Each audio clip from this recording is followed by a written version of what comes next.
Thanks for joining us today on New England Living. I'm your host, Rachel Holt.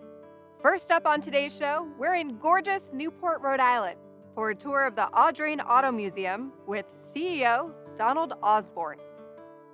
This is an amazing space, and it kind of has more of a feel of an art museum than a car museum. I don't know if you've heard that before. We have indeed heard that, Rachel, and it's something that makes us feel very, very proud of this building and this gallery.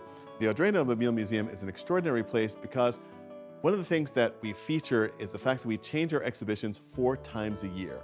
And so this gallery space takes on a completely different look and ambiance depending on what is in the gallery. The collection runs from 1899 to Contemporary Cars 2024. And that encompasses the museum's collection of about 50 cars, plus the collections of those of the board of directors of the museum foundation, as well as great friends of ours. And from that 400 vehicles plus motorcycles, we can choose to tell stories that put the automobile and the motorcycle, in some cases the bicycle, into context.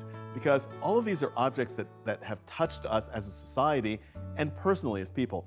We try to do something in every exhibition to have a moment of great comfort and warmth and surprise as soon as a visitor guest walks through the front door. In the exhibition we're in right now, JDM and Beyond, the worldwide influence of Japanese automobiles, the visitor guest walks through the door and sees a 1979 Honda Civic, a car that a lot of us knew when we were growing up. Say, wow, of course, I remember that. That was my first car. My grandmother had one of those, whatever it is. And right behind it, right across to your eye view, is a 1988 McLaren Honda MP44 Formula One car, a car which was, up until last season, the winningest Formula One car in history in a season. And so you realize that the same manufacturer is developing and marketing these 2 products together. It starts to tell you some of the stories that we tell here in the museum. How are you helping preserve that rich history that we can find in Newport through these automobiles? The mission of the Audrain Automobile Museum is a very simple and clear one. It is to preserve, celebrate, and share automotive history. And to that end, we obviously display cars here in the gallery. We also drive all the cars. All the cars and motorcycles in the collection are drivable. So when you come to the gallery, you'll see a QR code with information about the cars. You can click on a QR code and in most cases, then see a video of the car being driven. So you get to actually experience this kinetic art, both here in the gallery and out in the road. And it must be really fun to see the reactions of people to see a car that they had growing up and that nostalgia factor, and then see a car that they've never seen before, and then you get that wow factor. It is astonishing and amazing, and I say quite firmly that there are people who self-identify as car enthusiasts, then there are people who have not yet discovered what their connection with a car might be. And we try to offer that opportunity because not everyone comes with the same motivation to see an exhibition. We want to make sure that we can give satisfaction on some level to everyone who walks through the door. Depending on when you visit here, you will always find something different going on with this museum. You don't really sit still too much. We don't. There's no sitting still here at the Audrain. Whether you come for one of our 4 regularly scheduled exhibitions throughout the year, which run for about 3 months each, or practically any weekend from April through November for our Cars and Coffee event, or for our flagship event, the Fall Audrain Newport Concours and Motor Week, a 4-day extravaganza of everything which the Motor Week stands for. Newport, history, luxury, and sport. You won't be disappointed. It's one thing to see the cars like this. It's another thing, I'm sure, to be in a car and take it around. But we get to do that today, right? It's all about the experience, Rachel, and we're going to have exactly that in a wonderful, rare Porsche donated by a grateful member of the museum. Let's take a ride. You had me at Porsche. Let's go.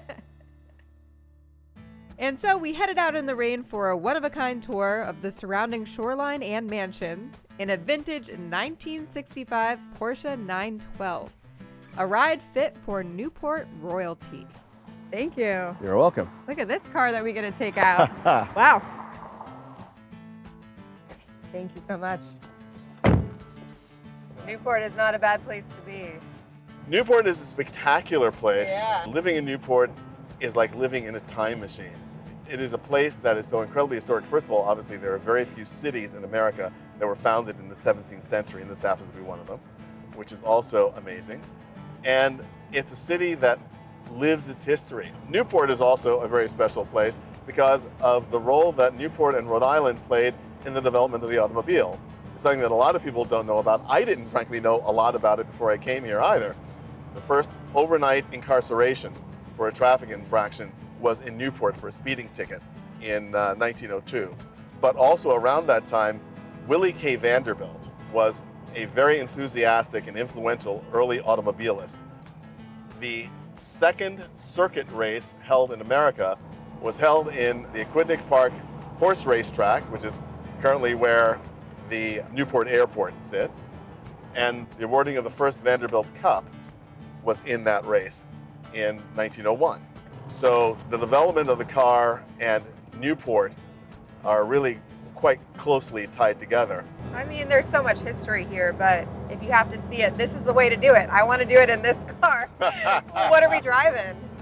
It's a very early Porsche 912, so 1965. Porsche made basically one model, which became the 356 in the early 50s, coming from their first model in 1946. And they made that up until 1964, late 1964, early 1965, when they switched over to the 911, which is the Porsche that sort of everybody knows. And there are, in the Audrain collections, about 55 Porsches. 55. So Porsche is a very important brand for the collections.